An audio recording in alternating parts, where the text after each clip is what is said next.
Hello, welcome back to the debate. Alongside me, Danny Mills and Steve Sidwell. We've spoken Champions League. Of course, today the Europa League quarter-final draw is made as well. Here's how it unfolded.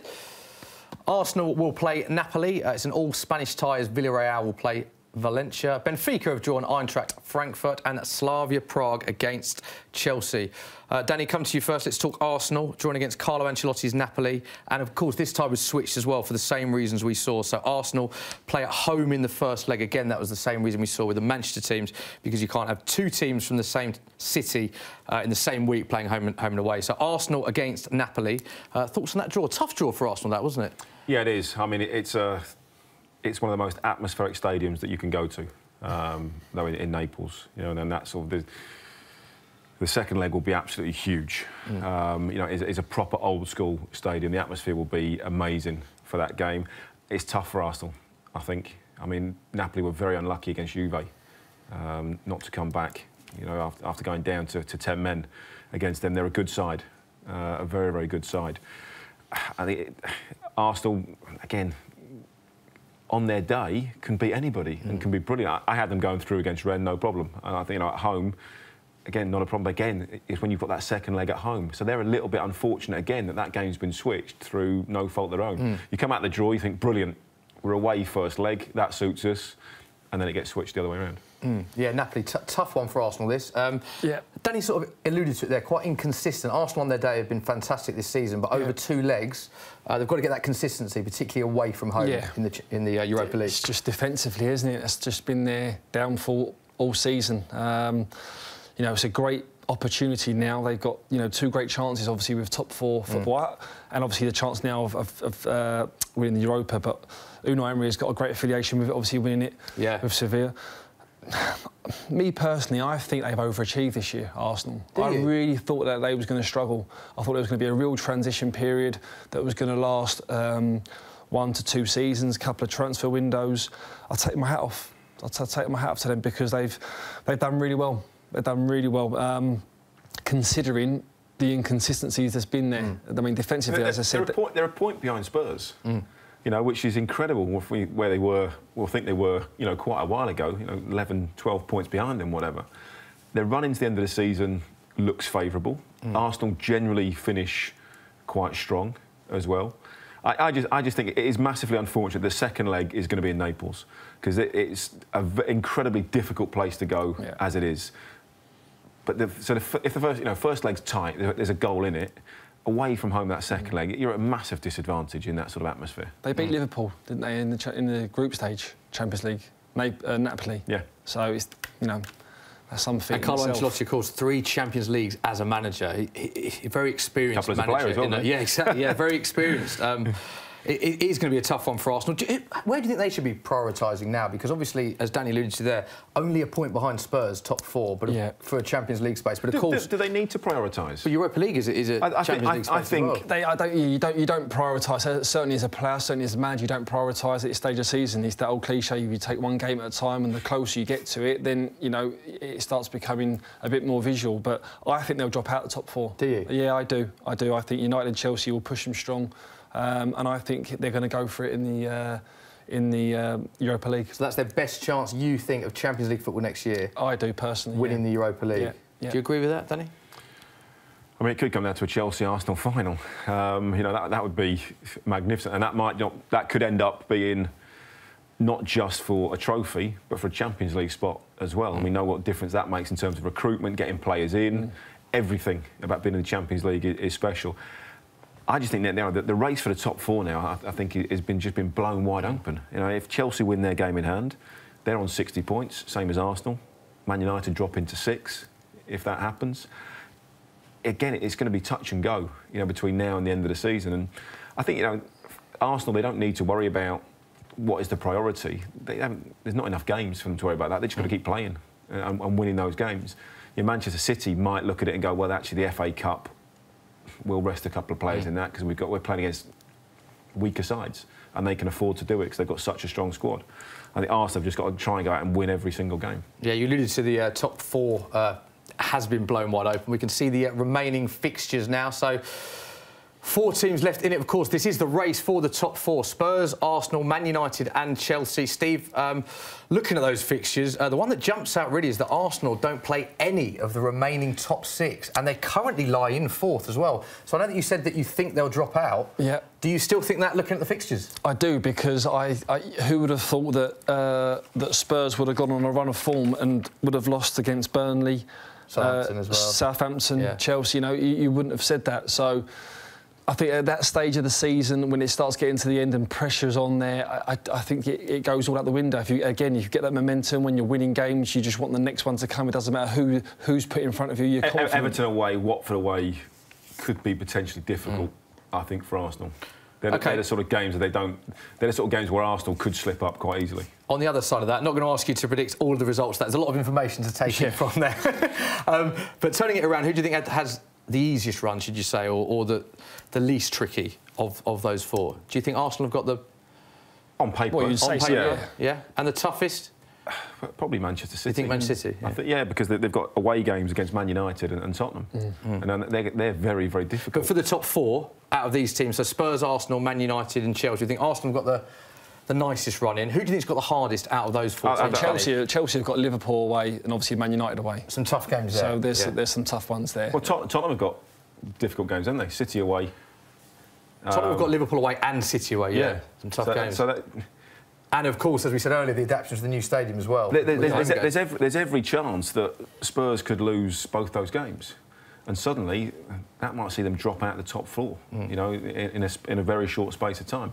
And then they've got Champions League. It could be one of those seasons like City had. All of a sudden, you're in competitions and within a week, you're out of everything. And then what have you got to play for? It's a tricky time, I think, for Tottenham. And as you said, going into the new stadium as well, with all that's going to go around it, and how West Ham struggled when they went, and Tottenham's last move when they first went to Wembley struggled. Yeah. It's not an easy time for them. If Spurs drop out of the top 4 and obviously go out of the Champions League, it'll be a disastrous season. Disastrous? Yes. Considering they was, at one point, in with a title challenge. And people saying, don't write Spurs off, they're in for a title here. And to be in there the whole part of the season, then fall out that last hurdle. And if they were to fall out of that and Man United do come knocking, does that then make it, and Man United have sneaked into Champions League, does that make it even more attractive for Pochettino? Affects things in the summer. Yeah, so I think this is a huge couple of months for Tottenham as a club, you know, not just in terms of results and what happens this season, as a club going forward. OK, got to talk Chelsea, another one of your former clubs, Steve. Favourites to win the Europa League, 15-8 favourites. I imagine you'll be pretty happy with the draw. Slavia Prague? Yes, yeah. Obviously, cruised past Dynamo Kiev in the previous tie. 8-0. Yeah, I mean, you know, fantastic. Good to see Loftus-Cheek, Hudson-Odoi get run out full 90 minutes. Are you glad to see them given game time? Yeah, I am. I know a lot of Chelsea fans have been really wanting to see Sarri give them game time. Listen, at any football club, you want to see big signings come through the door. You want to see money being spent, but there's nothing better than youngsters being blood and coming through. You always want one of your own on the pitch. You have an affiliation with them, and that's what Chelsea are crying out for. I mean, the last one was John Terry, wasn't it, really? So they're desperate for one to come through. But, I mean, Slavia Prague, yes, it should be a sort of a routine game. You know, they did knock out... You can look at the odds there. Slavia Prague 33-1. Yeah. Outsiders Chelsea 15-8. They did knock out Sevilla, didn't they? Yeah, they did. So, but, you know, they should be getting for that quite comfortably. How do you assess Sarri recently, Danny? Because we've seen it's been sort of a split opinion on Maurizio Sarri's first season in charge. He seems to have turned it around a bit in recent weeks. Yeah, there's still a huge debate, I think, what happens in the summer. Obviously, there's still this transfer ban hanging over them, so they can't bring anybody in. Zidane going to Real Madrid, suddenly I think that now becomes more attractive to Eden Hazard. If they lose him, they can't replace him. You know, they can't bring anybody else in. If Sarri leaves, does a new coach come in and I can't bring any of my own players in? I mean, again, it's another tricky situation, you know, I think, for Chelsea at the moment. I think he's managed it maybe as best he can. He's got it wrong from time to time. I think when he's maybe openly criticised the players, I can't motivate them. Players got to motivate themselves to win a trophy. So I don't think that's really an issue between now and the end of the season, because they'll want to do that. And he's got the forwards of Chelsea, I think, are fantastic. And it's hard for Hudson-Odoi and Ross Barkley, because they can't get in, because you've got Pedro in there, you've got Willian, you've got Hazard, you've just got Higuain that's just been brought in.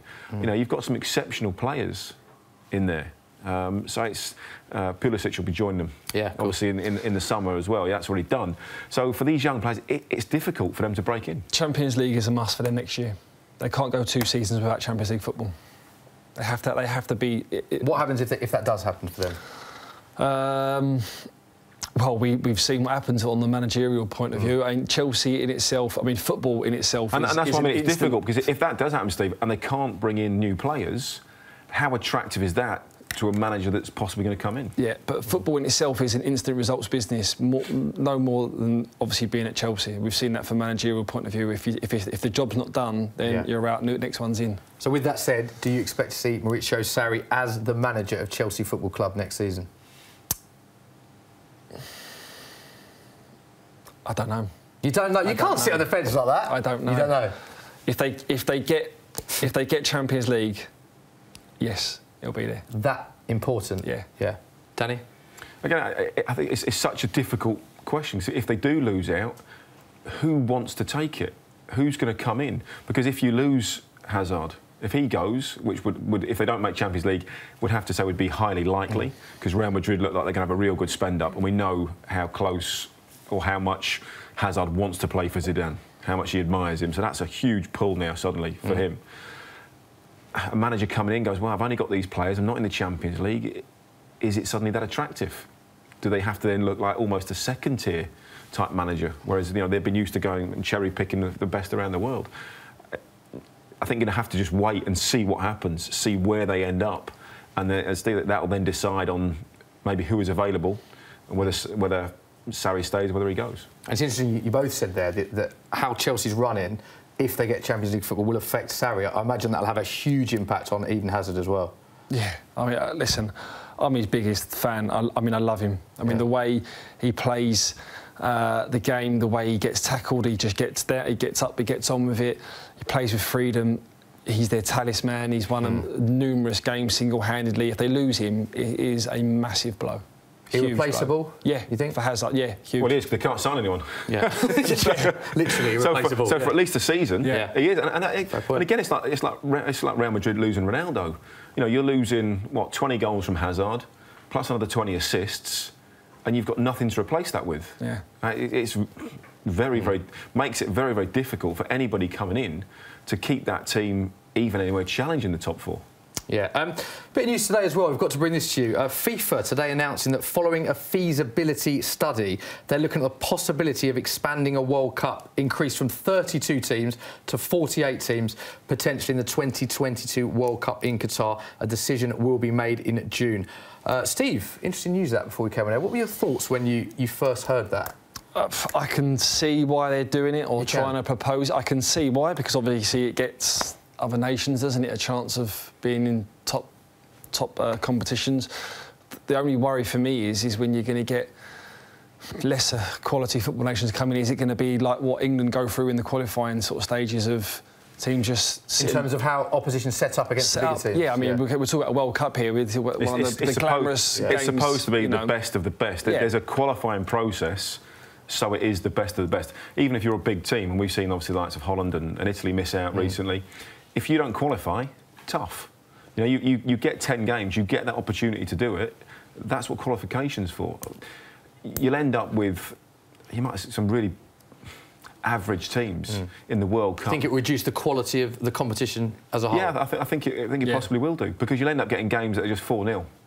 Yeah. And then if groups come down to 1-0, if teams are going to sit behind and just say, well, we know we potentially can't win this, so we'll just sit behind and we'll just try to catch them on the counter-attack and just make it as hard as possible. Not entertaining. And how will the players react to that, do you think? Former players yourself, the tournament's a long tournament, the introduction of even more teams potentially. How will players if it's not broke, don't fix it. It's worked fine, isn't it? Does it mean more? Does it mean more groups? Does it mean more games? There's all those sort of things. Yeah. There's suddenly what is normally a 4-week competition suddenly can become 5 weeks. There's all these sort of things that we don't really know what's happening with this. It's like, oh yeah, it's great. Let's just invite another load of teams into it, and see what happens. I think we need to know exactly what's going to happen, size of groups. all these types of things that could well change. And as well as that, interestingly, FIFA also announcing plans for a revamped Club World Cup as of 2021, involving 24 teams, including 8 from Europe. Now, this was announced today. Interesting to see how this will unfold. Is this something you can see taking off? I don't know. When are they going to fit it in? And if they do fit it in, what will happen is teams won't send their strongest squads because players need rest. Yeah. It can't happen, obviously, in the season, so it will happen in June and July. Yeah.